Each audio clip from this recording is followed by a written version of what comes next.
আরে আপনারা সবাই ভুল করেন, সবাই ভুল।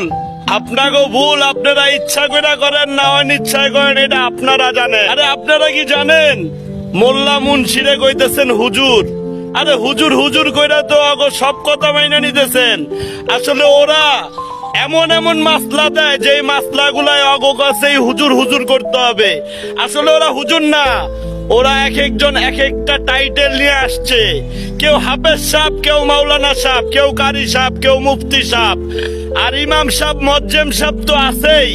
তাহলে এদের হুজুর মনে কইরা হুজুর পাক সাল্লাল্লাহু আলাইহি ওয়াসাল্লাম আহমদে মুস্তাফা মুহাম্মদে মুস্তাফার নামের সাথে এই সমস্ত লোকের নাম দিয়ে দিতেছেন।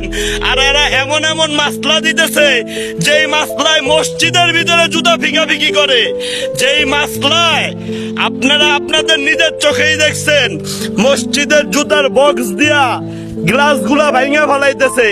এদের মাসলা শুইনা যদি জীবন জীবিকা পালন করেন তাহলে কাল কিয়ামতের ময়দানে কিন্তু কঠিন বিচারের সম্মুখীন হইতে হবে আপনার। নিজের বিবেক দিয়ে প্রশ্ন করে দেখবেন। আল্লাহ রসুলের নাম হইল হুজুর, হুজুর পাক সাল্লাল্লাহু আলাইহি ওয়াসাল্লাম।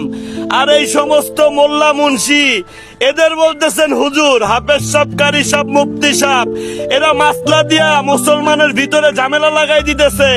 এরা কোন সময় মাসলা দিয়া আল্লাহর ওলির দরবার ভাঙতেছে, কোন সময় তারা নিজেরা নিজেরা নিজেদের ভাগবাটোয়ারা মিলাইতে যায় মসজিদের ভিতরে জুতা ফিকাফিকি করতেছে।